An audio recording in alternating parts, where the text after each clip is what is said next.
Joining me now is Cedric Richmond, Senior Advisor to President Biden and Director of the White House Office of Public Engagement. Let me ask you first, Cedric Richmond, the White House had to temper its expectations that the president would be able to give his signature to the version of the George Floyd act that would have become law this week. The House now going into a 3-week break. We understand that the president wants reform to be generated legislatively. But while negotiations drag on, what will the role the White House be playing, if any, to do around police reform, something that he has said over and over again that he is committed to? Thank you, Reverend Al, for having me here today, and thank you for the work that you've been doing. It is important for the Congress to come together and pass the George Floyd Act. The president came out very early on in support of it. The House passed it. It's now in the Senate, where Senator Booker, Representative Bass, Senator Scott are all working together in a meaningful way to produce a bill, one, that lives up to the moment, but two, that will prevent these things from happening and improve the relationship between police and the communities that they police. Look, we wanted it by the anniversary. The president called for it by the anniversary, but meaningful talks are still going on, and it's better to have a meaningful bill than worry about a deadline. And so the president will host the family in the Oval Office this week on the anniversary to talk to the family and check in with them and give them an update on what's happening in our world, and check and see how they're coping a year later and since the trial.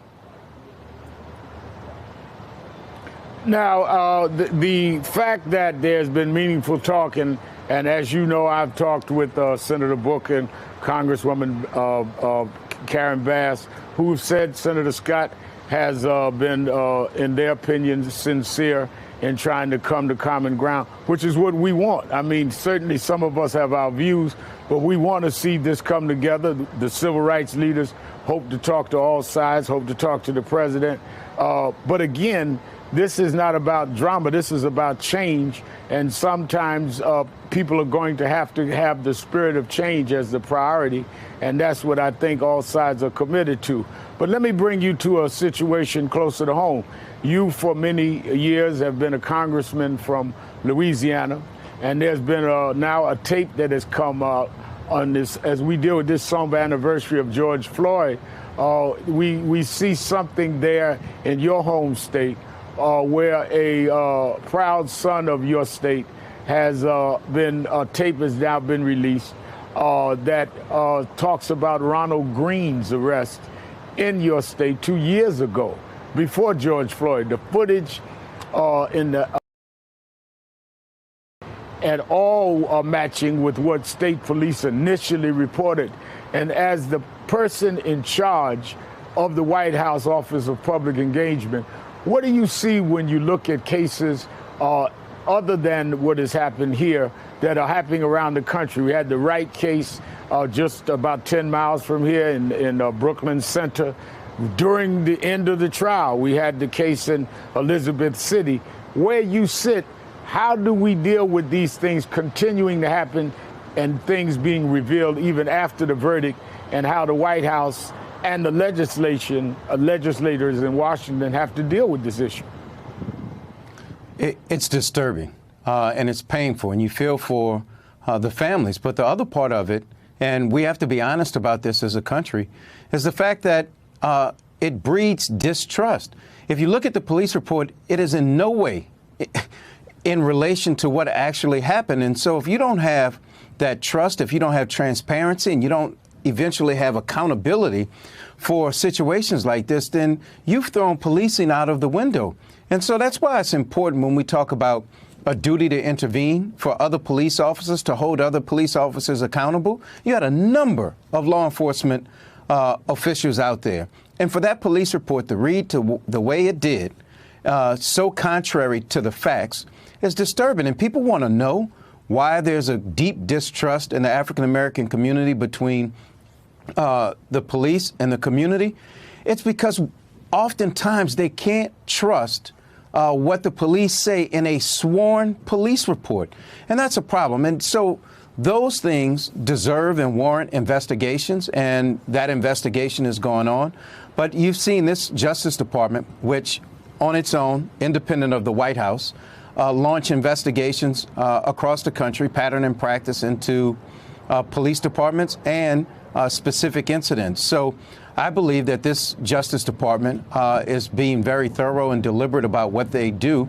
And I have faith in the Attorney General, but we don't coordinate with them. We want an independent Justice Department, but watching what they're doing, I think that they are being very deliberate about these incidents and how they investigate and handle them. And let me be clear, I think the Justice Department has come with charges here against Officer Chauvin, who has already been convicted on state charges, and the other three independent of the White House, but they have done that and they're investigating other cases. And I also want to be clear that many of us, certainly those in civil rights leadership, we saw the president announce he wanted this on his desk by Tuesday, but they were not able to come forward with that. We would rather see a real hard piece of legislation and a soft deadline than a hard deadline and soft legislation. So I think the president made the right decision there so far.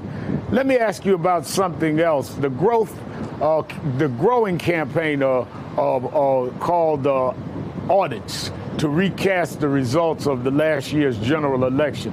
Loyalists to the former President Trump have found nothing in Arizona.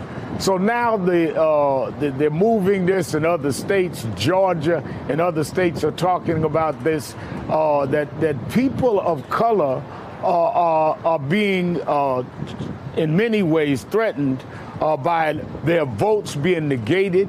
If we keep seeing these audits, it continues to undermine faith in the electoral system that many of us tried to push and advocate in a nonpartisan way. People come out.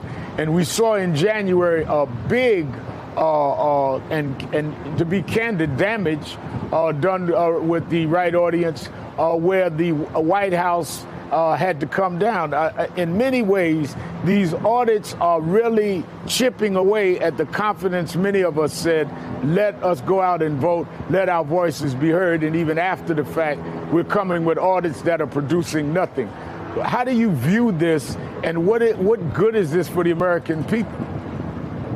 It's dangerous. It's very dangerous. And I want people to understand that this is our very democracy that we're talking about. Instead of celebrating the fact that more people voted during this pandemic than ever before, no election fraud in the election, and President Biden won the election fair and square. But the fact that we have so many people in this country that are ignoring facts, pushing conspiracy theories and false and alternative facts, it's dangerous. And if we're going to protect this democracy, we have to start with truth and holding people accountable. And so when you hear us talk about facts and truth and being honest and transparent, it goes on in voting and all of these laws that they're passing around the country to disenfranchise people and make it harder for people to vote, especially people of color.